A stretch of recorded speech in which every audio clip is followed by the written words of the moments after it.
Welcome to Monday Quarterback here on WNSP as we talk Alabama football and college football every Monday for you guys, and we appreciate you being here. Mick Gillispie and Jake Coker. Let's talk about this football game. Jake will join us later on in the show, but Alabama, a 34-0 winner over Missouri, a game where Alabama beat number 21 ranked Tigers team, but that came in pretty banged up. The quarterback Brady Cook started the game but didn't finish the game. Their leading rusher didn't play, but Alabama was banged up as well. It's just kind of that time of year in the SEC. And it was look, the score really doesn't indicate how tight this game was. It was 13-0 at the half, but Bama pulled away in the third quarter, and they won the football game 34-0. Kane Womack's defense got a shutout, and it was a really good victory for Alabama. So a lot to talk about on the show, including Jalen Milroe, 16-26 passing. Wasn't one of his best days at quarterback, but it was also a get-well game for him as well. I mean, had struggled the last few starts at Tennessee, was probably his worst outing as Alabama's starting quarterback. And against Missouri, it was a struggle at the beginning of the game, but started to pick things up late and ended up leading Alabama to the victory. Drew Pine, the backup quarterback for Missouri, came into the ball game and I mean, look, 6 of 12 passing, and he threw 3 interceptions. I mean, that killed the game. Bama's defense was very opportunistic again with the turnovers, and that helped lead them to the victory. But Brady Cook wasn't much better. He was 7 of 12 passing, didn't throw any interceptions. But, I mean, you're talking about QBRs of 11.4 for Pine and 12.9 for Cook. So a win for Alabama, an off week. They take on LSU in Baton Rouge.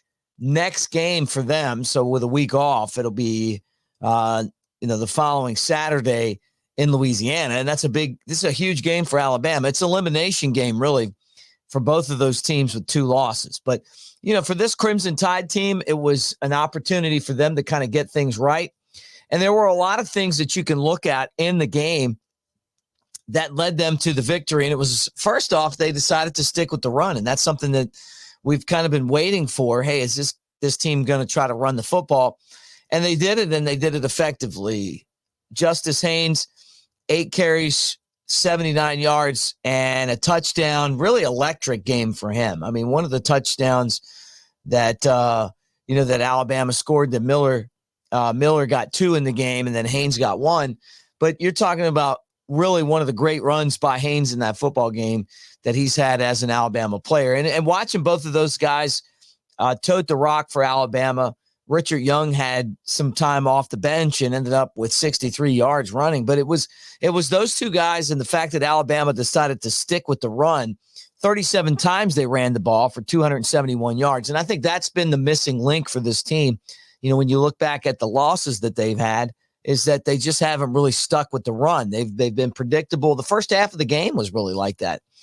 And then in the second half, it just seemed like they came out and had a much better rhythm, and that led them to the victory. But you got to give a lot of credit to Jalen Milroe. And I know some of you guys probably are a little skeptical right now of Milroe, but I felt like this was really a great performance by him. And it wasn't just the 16-26 passing and the 215 yards and then the 11 carries for a touchdown and 50 yards.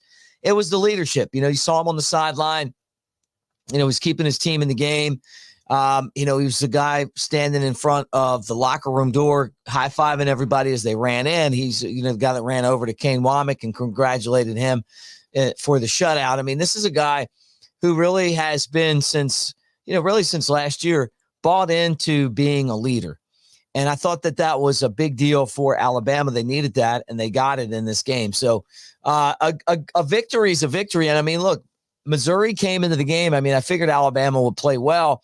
Missouri's offense, when Cook went out, really was just awful. Pine just kept throwing interceptions, and Bama's defense took advantage of that. So, you're never going to look back at an SEC game and go, well, you know what, we didn't want that one, or, that one doesn't count, or we should have won that, because these are all really important games. And I mean, it's only the second loss of the season for Missouri. You know, they got beaten up pretty good by Texas A&M, and then they came in limping to Tuscaloosa, and they lose the ball game 34-0. But big win for Bama. Bama's still alive now at 6-2 and 3-2 in the SEC. You know, if they can win out, I think they'll find their way into the college football playoffs. Still a lot of things that are left up in the air, that are unsettled, that you don't feel comfortable about. We'll talk about those. But let's talk about the good stuff in this 34-0 win that they had over Missouri in Tuscaloosa. The other thing was, outside of the run, was Jeremy Bernard leading the way in the passing attack, the receiving yards. He had 5 catches, 82 yards. I thought they were really big plays in the game, including a 26-yard catch. He just seemed to be open when Milroe needed someone to pass to. Ryan Williams from Saraland just continues to be someone who is a big factor. 4 catches, 53 yards. And then, you know, they spread the ball out a lot better. You know, it didn't feel like they were just kind of targeting Williams. Hey, we're going to throw it to Williams every time. There were other guys that were getting involved into this game. And I think that's a good thing for Alabama as well. So, you know, you're talking about a team that was able to find other players. Hanging out with you guys on a Monday on WNSP. It's Monday Quarterback, Mick Gillispie, and as promised, here's Jake Coker. Jake, we were kind of breaking down this Alabama-Missouri game, and, you know, I was looking at the offensive side of the football, and I felt like Jalen Milroe kind of got things going in the second half. I liked the rhythm that he had, and I thought Jeremy Bernard looked really good as kind of that slot receiver guy making some plays. But I thought that Alabama sticking with the run game was a big deal. Yeah, it looked like we started to try to at least establish the run game, you know, on Saturday. Jalen, I felt like we didn't have quite as many penalties. You know, that's been our Achilles heel here lately. And then there was just too many sacks in that first half. And I realized that, you know, Jalen's trying to get the ball out. He's trying to stay in the pocket, you know, get through his progressions and get the ball out. You know, but my thing is, and I think Jalen is a great quarterback for Alabama. I think he's the guy. I'd like for him to just drop back, you know, if he sees everything clearly, can get the ball out quick, then get the ball out. If not, you know, he's dynamic because of his feet. And so if he feels comfortable back there, he sees things well, gets the ball out, great. If not, start moving your feet, get out of the pocket, throw the ball downfield. You know, last year felt like he had really mastered that to a certain degree, and I'd just like to see that a little bit more as we move through this season, because, again, I think that's what stresses the defense out. I think that's where they have trouble defending us. And again, he's more than capable as a thrower. Again, I think that Tennessee game last week was somewhat of an outlier. I also think our intermediate pass game, I don't know if it's a lot of Jalen not seeing the field. I also think it's, you know, our receivers not really having a perfectly clear understanding of what they're supposed to be doing on a lot of these routes. I did see, you know, Jalen missed one of those. Ryan was wide open, and I wondered, he missed Ryan on like a comeback or something like that, and I see Kalen DeBoer, he's yelling into the headset saying Ryan needs to get out of his break there, something to that effect. And I'm just wondering, you know, how many of these misses are not only just because Jalen's feet aren't in the right spot, he's not set and ready to throw, but also just a misunderstanding of where these guys should be coming out of their breaks, you know, where they're hitting their landmarks, if they're coming back to the ball where they're supposed to be coming back to the ball. Just a lot of things that you wonder about, and you're going to see as you watch this team grow. Now, I mean, we're 8 games into the season. We got to really clean all that stuff up. But, you know, I was watching that game Saturday, and you know, what I thought about was, again, ultimately my senior year, we were able to win the national championship. But I did think about our season as we moved through, and while we did win it, we had some close games against teams that we should have beaten more handily. And I think when you do win one, you kind of forget about those games and the mishaps that you have throughout the season. I know we played Tennessee close. We played Arkansas close. There were some games throughout that season that we should have won by more points, and we ultimately didn't. Beat Auburn, I think, by 2 touchdowns, but It was close. Yeah, should have beaten them worse, and so you're going to have those games, and we've got the talent. We just gotta clean up the small things. I'm with you on that. Guys, thanks for hanging out with us here on Monday Quarterback on WNSP. Let me remind you that our show is brought to you by my friends over at Sticks, Tractor, and Tree. And you guys know the story. Had a bunch of water oaks in the yard. And with these hurricanes and hurricane season, it was giving me some stress. I had the guys come over, give me an estimate, and they gave me a rate. Hey, look, we'll take all these out, for this rate in one day. And I thought it was a very fair deal. And the tree that was closest to my house, when they pulled it out, it had the entire middle of it was hollow. So I was glad that I got it out of there. So look, great deals. Hunter and the gang will take care of you. They're honest people. You can find out for yourself over in Robertsdale, which is North Shore side of the area. But Robertsdale, Alabama, they do land clearing, excavating, mulching, tractor work, demolition, site prep, all that stuff. And they're honest. Look, I mean, you may want to do it or you may not, but at least get them to come over and give you a quote. That's for free. And I promise you, I mean, I caught a lot of people before I ended up with those guys, and I was really glad that Hunter and the gang at Sticks, Tractor, and Tree were the ones that got my yard clear. 251-367-1081. Find out for yourself. Robertsdale, Alabama, but they'll take care of you over on Jake's side of the pond as well, over there in Mobile.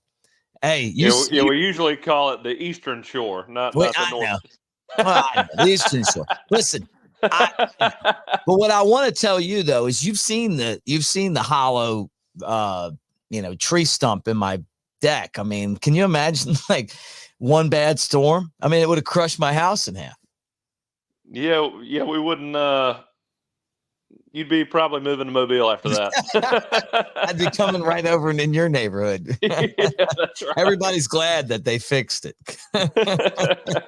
Like, well, we got rid of Mick. Keep him right over there in Montrose. Hey, guys, thanks for hanging out with us. We're going to take a break. When we come back, more of Monday Quarterback right here on WNSP. Welcome back on Monday Quarterback right here on WNSP with Jake Coker. I'm Mick Gillispie. Breaking down Alabama. We're going to talk about all of the other teams in the SEC. And I know Auburn fans, you guys are happy. Finally got that conference dub. Congratulations, guys. We're only halfway through the season, but it was a good win for you guys over Kentucky. So we'll get into that as well. LSU fans, and I know there's some of you guys, a lot of you that moved here during Katrina. Hey, that was a great game. You didn't win, but it was a good game. And Alabama and LSU will match up in a couple weeks, so we'll talk about you as well. But sticking with Alabama right now, Jake, I thought that this was a game that Alabama had to win. They won 34-0. I didn't think they dominated the game. I felt like, honestly, I just felt like the Tigers had a couple of broken paws. I mean, like they were kind of dragging their feet. Yeah, they came in limping for sure. Yeah, like you better beat those guys. Yeah, it seemed like we started to gain some confidence, especially after that interception in the first half, right before the half. I felt like that got momentum on our side, and again, Missouri kind of limping into that game. The first half made me a little nervous because it was like a flashback of Tennessee where, we've got their backs against the wall, but we can't add to the lead and just shut them down and finish the game. Thank goodness we had a good game defensively. That was really, we've had, we shut out Western Kentucky and we played well against Wisconsin, but that was the first game of the year where I felt like we looked sound in the secondary and up front. We put together a total game defensively. Offensively, it's so weird, man. It's like one game our offense shows up and our defense, has a terrible outing, and then the next game it's just completely the opposite. and we finally put together a complete half in that second half where we played pretty decent offensively and obviously played well defensively. But we just got to get that feel on the field of playing with confidence, trusting each other, running the football, and then playing with that energy on defense. Anytime you get a shutout and it's an SEC game, it's a big deal. And even with the backups in. And I love that Alabama went for it late in the game, like timeout. Hey, let's get our starters in here. Let's make a stop. Let's do this thing. And I applaud him for that. Kane Womack needed this. I think he was under a lot of pressure. His name's popped up for the job at Southern Miss. And some Alabama fans are like, hey, man, take the job. It's a really tough position to be in, to be defensive coordinator at Alabama when you're not Jeremy Pruitt or Kirby Smart or Kevin Steele, and for him, I mean, he's a young guy. He's still kind of trying to get his feet under him. But I thought that the last few weeks he did a good job. His defense did against Tennessee. They were like, hey, we needed one more play, but it wasn't them that cost Alabama the game. And then you're going to win every single game that you don't give up a point. Yeah, look, these Kalen DeBoer, Kane Womack, Nick Sheridan, I know you can watch them call a game and they've got a lot of talent. They're going to be great coaches, and I think they're great coaches right now. But it's to me, it's similar to being a young player going from high school to the SEC. I mean, you're going, from South Alabama and Washington to SEC, the toughest. You're going to play the toughest schedule you'll ever play as a coach in the SEC, and in Alabama, not only are you playing the toughest schedule, everybody wants to beat you. You're getting everybody's best game every week. And so I think these guys, obviously, they're going to be great coaches. They're going to be great for Alabama. But I do think there is a learning curve, even if you're a coach. These are atmospheres that you may not have necessarily experienced before, and you definitely have not experienced them week in and week out. So I think they're getting a good feel, getting their feet under them as the coaches of Alabama. They've only been there for 6 months. Pretty incredible. We're 6-2 now. I think, again, the opening line for the over/under on wins and losses wins was 9. I think we went out and ended up making the playoff, and that'd be one heck of a season, if you ask me, for the first year under Kalen DeBoer. Well, I hope that's the case. I mean, they're going to have to win in Baton Rouge, and then I think if they get through that game, the rest of them are a lot easier. I mean, it's going to be tough to beat, LSU, but we saw that Texas A&M took care of business. It was a home game, but they wore their defense out late. Just kind of finishing up talking about Alabama's defense and their 34-0 win. A lot of people are talking about their ability to get the turnovers, and they did that really well in the game. Malachi Moore had an interception. Bray Hubbard, who is turning a lot of heads, had an interception. And I'll tell you what, Rusaw's interception was awesome, man. Diving catch that just picked the ball off. So 3 interceptions in the ball game. This defense has been set up to try to get turnovers, and they've done a good job of it. And it's basically been up to the offense to turn them into points. Yeah, whether we were playing man or zone, we made the windows tight. Safeties were where they were supposed to be. They didn't let anybody beat them.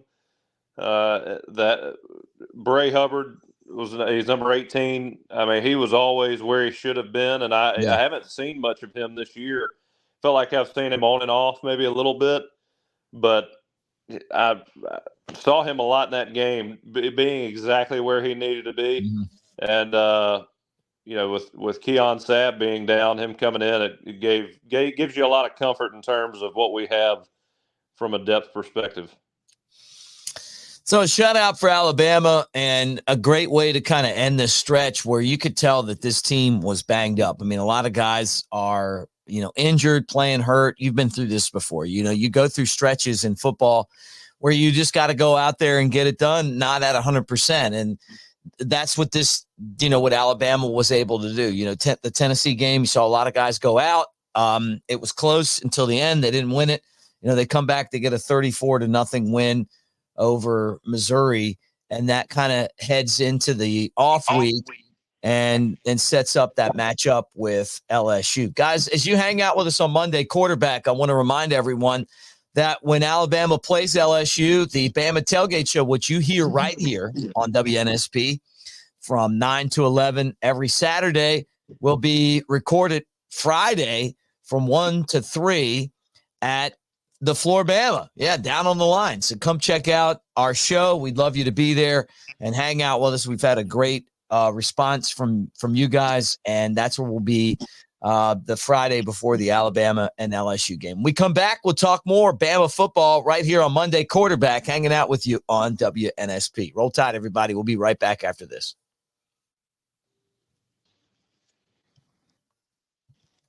Welcome back to Monday Quarterback, hanging out with you guys right here on WNSP with Jake Coker. I'm Mick Gillispie, talking Alabama football, and we appreciate you guys for hanging out with us. And, we do this every Monday. So from 12 to 1, we talk about the Crimson Tide. All right, let's get into some other games in the SEC. And I thought it was a really, really fun weekend of football. I know Vandy didn't beat Texas, but they lost 27-24. They hung in there, man. This isn't the Vandy team that you beat by 40 or 50 anymore. It's this year has been there really hasn't been a team that's separated themselves from the rest of the competition. I think Georgia's about that only team, and I know that they had a pretty bad half against us in the first half of our game, but they figured it out. They overcame all that.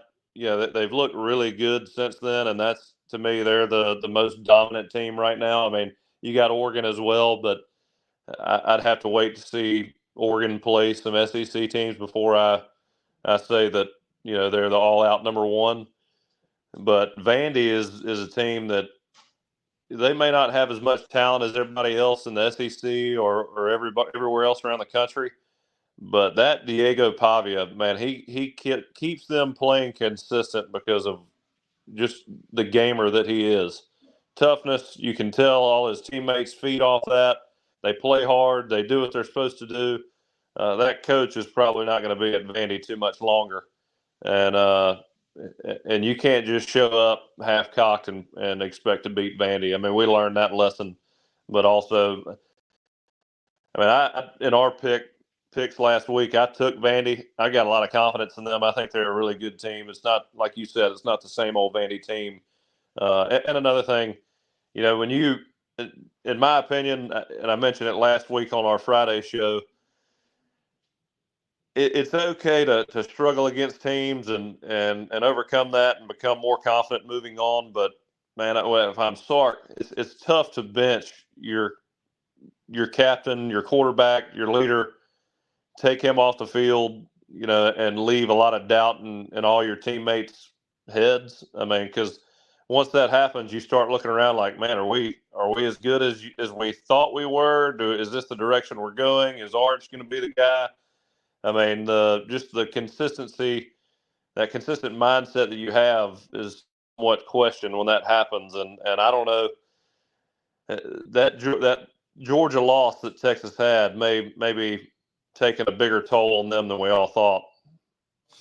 I mean, they beat Vandy by 3, but you know what? Alabama didn't beat them. So, I mean, you can't, hold it against them because they got the win. But you're right. I mean, I don't feel like there's really, any team in this conference that's unbeatable. And I mean, that's because every team in the conference has lost a football game. All right. LSU lost to Texas A&M 38-23. I watched this game. The Aggies are now 5-0 in the conference, 7-1 overall. I thought that they ran the football well, and I thought their defense was very opportunistic. I mean, this Aggies team, it's like we knew they had talent, but now all of a sudden they're putting it together. That defense with Mike Elko, man, he was great when he was at A&M with Jimbo, and he turned Duke into a team that kind of like Vandy this year, that everybody felt like they had more talent than, but you just never knew how well you were going to play them, when they lined up because they were so disciplined and so consistent. But now they've got this Marcel Reed. I mean, that guy, he can throw it. He's extremely good running the ball and understanding that option they run where, I mean, he's whether to pull it, and he disguises that pull. He hangs in there long enough to make defenders commit, and he's so athletic that he sees his holes. He's very patient, and he's fast. And he just to be so young, he looks really, really comfortable, and he's really accurate. So they're undefeated in the SEC, and as of right now, I guess they may be the favorites to win the SEC. Now, of course, you got to play Georgia at the end of the year if ultimately they're in it with Texas A&M. But that's a dangerous team. That Texas A&M game becomes pretty good too. At this point, that may be the game of the year. There's going to be a lot of weight on that game right there. I mean, it's going to be between Texas and Texas A&M, I would think, to play Georgia in the SEC championship. So there's a lot riding on the end of the season this year in that matchup. Yeah, it's fun. I mean, that's adding Texas when you already had Texas A&M makes the conference definitely interesting, because you got the Aggies and you got the Longhorns, and they're back at it again. And now all of a sudden they're, at two of the teams at the top of the conference, so, but I don't think at the beginning of the season, anyone was really looking at Texas A&M and going, hey, these guys are dangerous. But now, I mean, I think that everyone's kind of looking at them and going, man, this is one of the best teams in the country.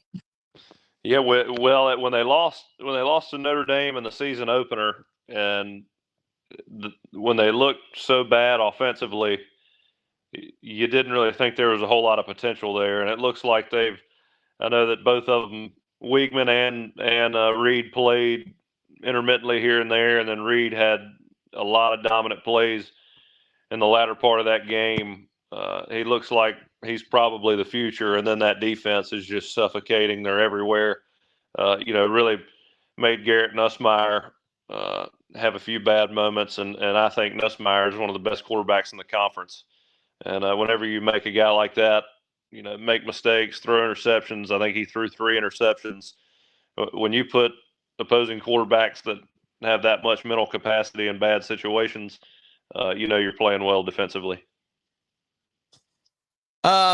Oklahoma and Ole Miss matched up for the first time as conference foes, and it was the Rebels with a 26-14 win. Your old offensive coordinator Lane Kiffin and his Ole Miss team got a win. They needed this one. I mean, they're kind of right there as well, where they've got 2 losses. Another one's going to knock them out of the college football playoff. And you look at Oklahoma, and I got to tell you,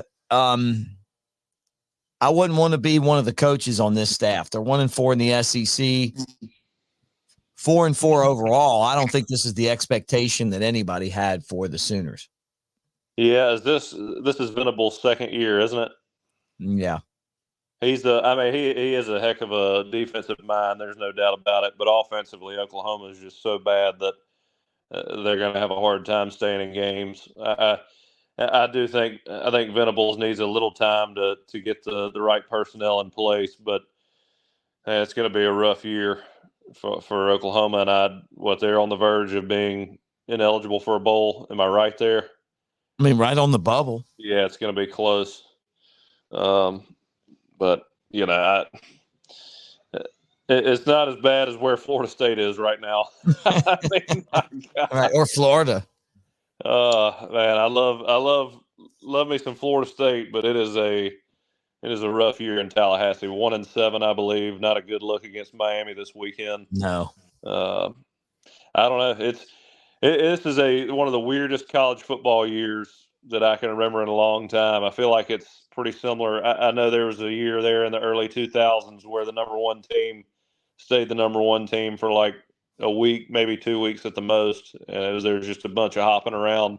But just an odd year. And like I said, it's either teams with a lot of talent that don't play consistent, or teams with not a ton of talent but play so consistently they keep themselves in games, and you just don't know who's going to show up that weekend. It's just it's hard to follow these lines and be consistent picking games either. I mean, it is a strange year. Yeah, I feel the same way. And talking about strange, Auburn was down 10-0. They come roaring back. They scored 24 unanswered. They beat Kentucky 24-10, so they get off the schneid, as they say, and then they get a 24-10 win over Kentucky. They ran Hunter ran for 278 yards in that game. Yeah, Auburn is a team. It's just they've been in all of these games and just found a way to blow it at the end. Mm-hmm.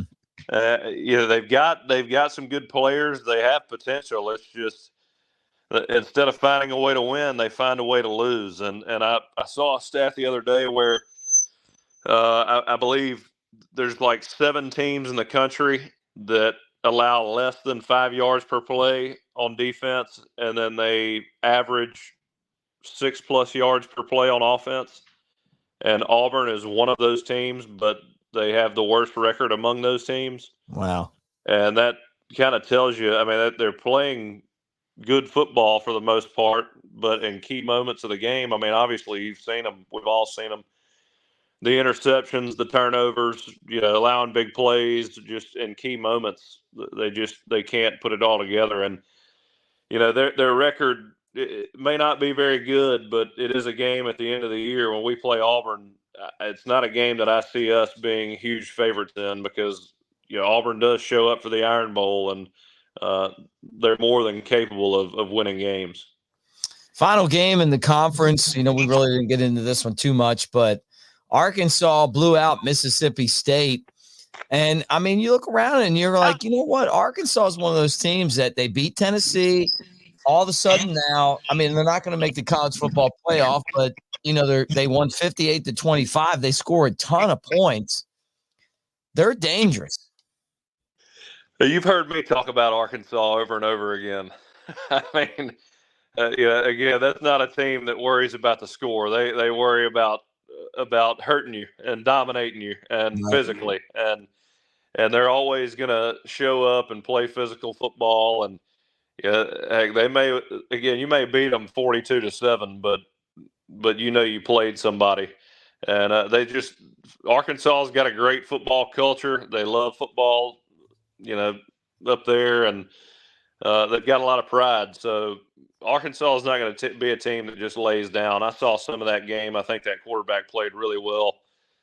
Sam Pittman, he's just he was born to be the head coach at Arkansas. He fits that dynamic so well. I think he's created a really good culture there. Guys love playing for him. They're always going to have a chance, and I love watching Sam Pittman coach teams, and especially at Arkansas. Mississippi State, that's another one. I think they're 1-7 right now. Really tough year. I think this is Jeff Levy's first year as the head coach there, and he's going to have to have some time to put them together. But Arkansas went in there, took care of business, and did a little bit more in a more dominant fashion than I thought they would. More Monday Quarterback right after this.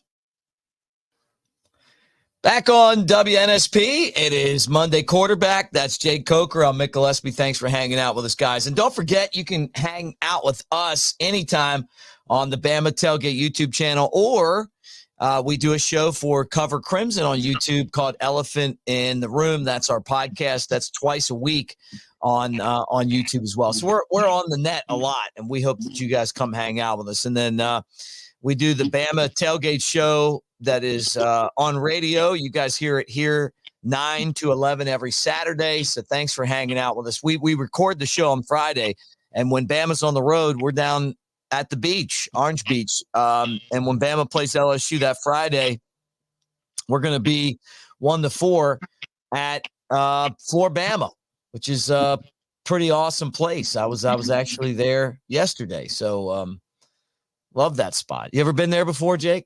No, yeah. I hope those same LSU fans that came for the last show up.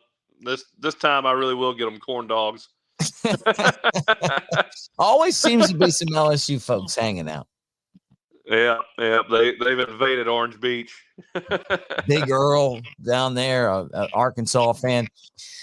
Anyway, guys, let's get into the upcoming games this week. And right off the bat, this was going to be a tough game for Ole Miss. They're a 6.5-point favorite. 55.5 is the over/under at Arkansas playing the Hogs. 11 o'clock on Saturday. 11 o'clock on Saturday. Early game away at Arkansas. That's a tough atmosphere in the morning. I'm leaning towards Arkansas right now. I'd like to see where that line moves, but I'm definitely leaning towards Arkansas. That's a man, getting up at about 6:30 in the morning, going in there. It's not the biggest stadium, but those fans are ruthless. So I expect it to be. I expect that one to be a close one. I'm leaning towards Arkansas. Vanderbilt is at Auburn. The Tigers are a 6.5-point favorite. 48.5 is the over/under. Vanderbilt just is not going to get respect. That's a shocking line to me. That is a shocking line. Again, this is one of those games where I think Auburn's got more talent, but I think Vandy's the better team. That line kind of jumps off the page to me, and because it's kind of quirky, it makes me think Auburn probably is the right side. But man, if I'm setting the line in that game, I'm thinking Vandy's a 2.5-point favorite. So I'm way off there. Yeah, right. Maine's playing Oklahoma. I mean, I don't think we're going to even get into this one. There's not even a line on this game. Did you say Maine? Yeah, Maine. Yeah, they actually have a football team. Florida at Georgia, or that's actually in Jacksonville, but Georgia's a 16.5-point favorite. I mean, you know who's going to win that? Florida State. Yeah, that's probably a good line. I mean, come on. Massachusetts, which is UMass at Mississippi State. I mean, you talk about a pillow fight, 18.5-point favorite, Mississippi State. I mean, you know, both of those teams have 3 wins combined. Then you got Texas A&M at South Carolina. It's a 3.5-point spread. The Aggies are favored. 46.5 is the over/under. I'll tell you what, South Carolina's weird, man. I mean, it's hard to predict what they're going to do. One week they look terrible, and then the next week they look great. They're just Jekyll and Hyde. That line right there makes me think South Carolina's showing up this weekend. Let's see where the line moves, but South Carolina, you know, as long as they make enough big plays, they can stay in the game. It's not a team that is just going to consistently have 12-play drives and score, but they've got the weapons to make big plays, and as long as they do that throughout the game, you know, just game-breaking 40-yard touchdowns or 60-yard touchdowns. I mean, they got to have, you know, 2 to 3 of those a game, and I'll be honest with you, that line makes me think South Carolina is gonna keep it close. I kind of feel the same way. Possibly upset alert.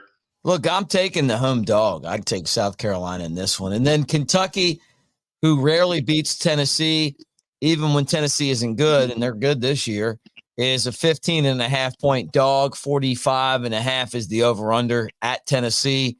Boy, this feels like it's going to be all rock top. Yeah, 15.5. I think Vegas is trying to make you take Kentucky there. I mean, so yeah, bad news for the Wildcats, and I hate to say that. I love Mark Stoops, but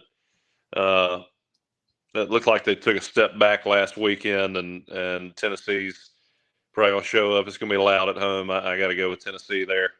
One other game, it's in the Big Ten. Ohio State, number 4, Penn State, number 3. And this one's in Happy Valley. Ohio State is a 4-point favorite. 47.5 is the over/under. But the Nittany Lions are 7-0. Penn State hosting Ohio State that's 6-1. This is an 11 o'clock a.m. game for us. I mean, this is a great way to get your Saturday going. Yeah, great way to get it going, but I hate those big games at 11 o'clock. You do? That is an awful time slot. And, you know, I guess if you're in the Big Ten and football doesn't mean as much, then you play at 11 o'clock,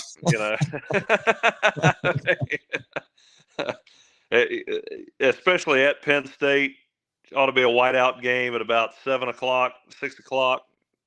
Huge missed opportunity, but again, hand it to the Big Ten for having 11 o'clock as your primetime spot.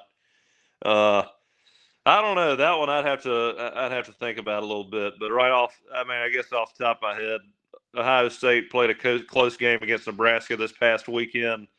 That's one of those games where I'm sure they didn't feel too good about their performance Saturday. 4.5 against an undefeated team at Penn State. I got to go with Ohio State there. Going to be fun to watch all this college football coming up on Saturday. Bama's off this Saturday, so we'll sit back and watch some football. It's actually an off week for us, which is great. But we'll talk to you guys next Monday, and appreciate all of you guys for being part of this. And again, the Bama Tailgate Show will be down at the Floor Bama, Orange Beach, not this Friday, but next Friday, 1 to 4 o'clock, as we do the show previewing Alabama and LSU. We'll talk to you guys more about that next week. So thanks for hanging out with us. For Jake Coker, I'm Mick Gillispie. We'll talk to you guys again a week from Monday. Until then, roll tide, everybody, and have a great week. Roll Tide.